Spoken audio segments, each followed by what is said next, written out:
God loves you. Don't worry. Matthew 24, verse 6. And ye shall hear of wars, and rumours of wars. See that ye be not troubled. For all these things must come to pass, but the end is not yet. You must have heard of wars, earthquakes, diseases. This is what the Bible calls the beginning of sorrows. Jesus made it clear that all of these will be part of the last days and perilous times. You need to focus on Jesus, the author and the finisher of your faith. The truth is that all of these will make life hard.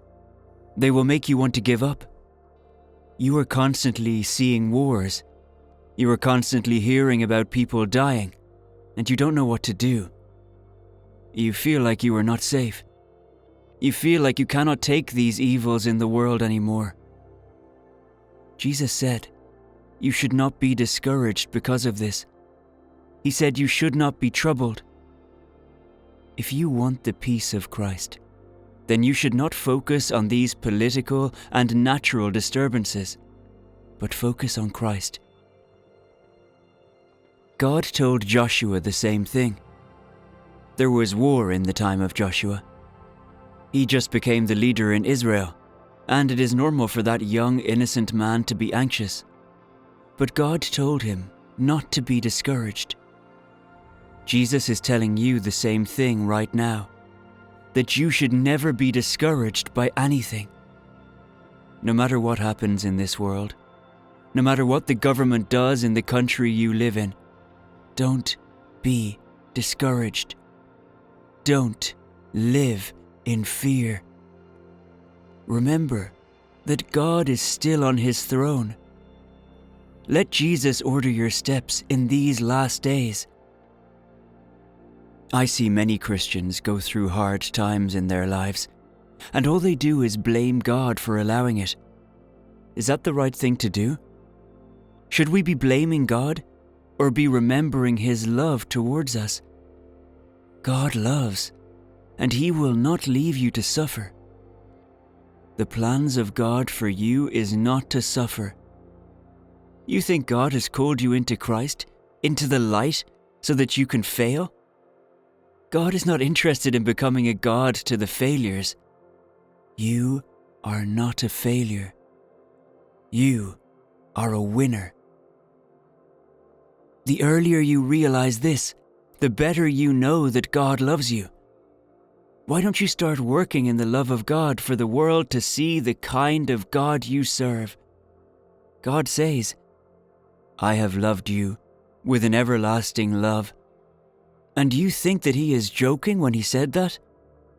God loves you. That is the word of the Lord for you today. The storm may be too much for you. The battle may be too much for you. The challenges may be overwhelming. The world may seem to be going down to you. But God is telling you today that he loves you. God is not bipolar. He doesn't love you one day and then hate you the next day. This is the time to reflect on the love of God. This is the time to think of his love and his goodness. We all know the world hasn't gone through an easy 12 months. At points, as society and as individuals, we have all had hard times at some point. We all have been faced with different challenges. We have had times where we cried. We have had times where we felt like giving up. People may have rejected you. They may have stopped loving you. Some don't want to see your face. Some have even disappointed you. But God's love is everlasting. He said he has loved you with an everlasting love. It has no end. It does not matter where you are coming from, the love of God has no end. You know, God said in Isaiah 43 verse 2 that, when thou passest through the waters, I will be with thee, and through the rivers, they shall not overflow thee. When thou walkest through the fire, thou shalt not be burned, neither shall the flame kindle upon thee. He was saying that out of love. He was assuring you that we have nothing to worry about, because his love will always find us and we will be favored. When everyone is saying everything is hard, when people are experiencing lack, when they are shouting and crying because of sickness, the Lord is telling you, he will be with you. What can make God say this is because of the love he has for us. Jesus said, in this world we will have troubles. Troubles may come, challenges may come, the world may be against us, and we may face the battles of life, and it is impossible that the devil will not come after us. But Jesus has already overcome. You don't have to worry about anything, because the victory is yours. What could have made this possible? It is the love of God. The love of God is what we should never take for granted. We should never say because we are loved by God and then go ahead and dip ourselves into sin. That would be disastrous.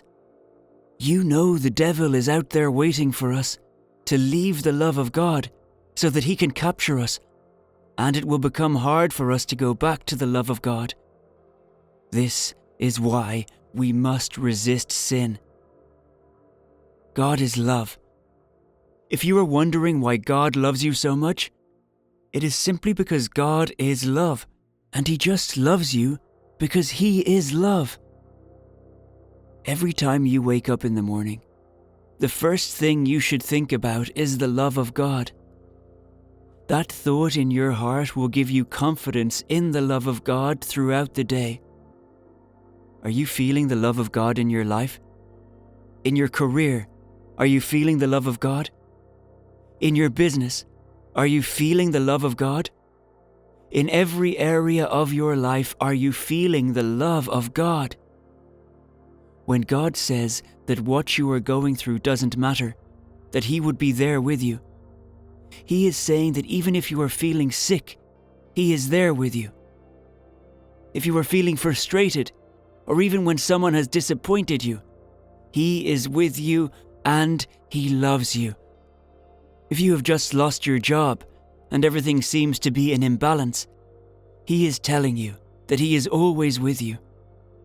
You shouldn't be feeling defeated because of the situation you find yourself in. You should remember the love of God instead.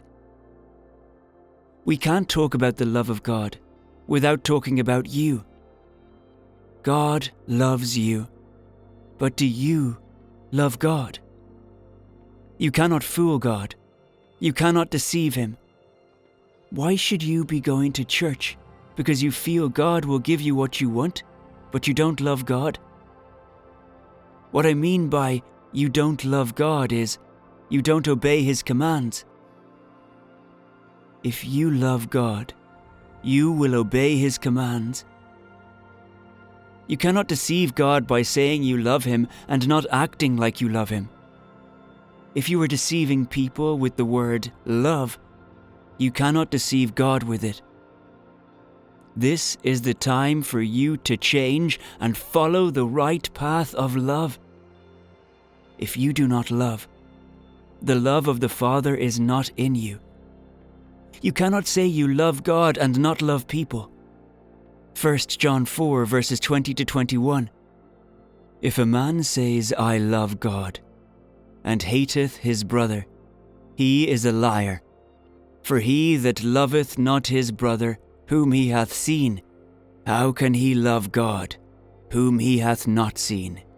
And this commandment have we from him, that we who loveth God, love his brother also. In the course of loving people, we must be careful that the devil does not lure us to love the world. We must not love the world and anything in it, because if we want the love of God to remain in us, that is what we must do. We must not love the world. 1 John 2 verse 15. Love not the world, neither the things that are in the world. If any man loves the world, the love of the Father is not in him. If we are forgetting anything in the world today, the love of God for us is what we must not forget. That is what has been keeping us going. The love of God is everlasting for us. The love is unlimited. This love has no end. We don't deserve this, but He loves us still. The love of God is the reason you are alive. The love of God will keep you out of sicknesses and diseases. The love of God will keep you from failure. It will keep you from depression. It will give you joy.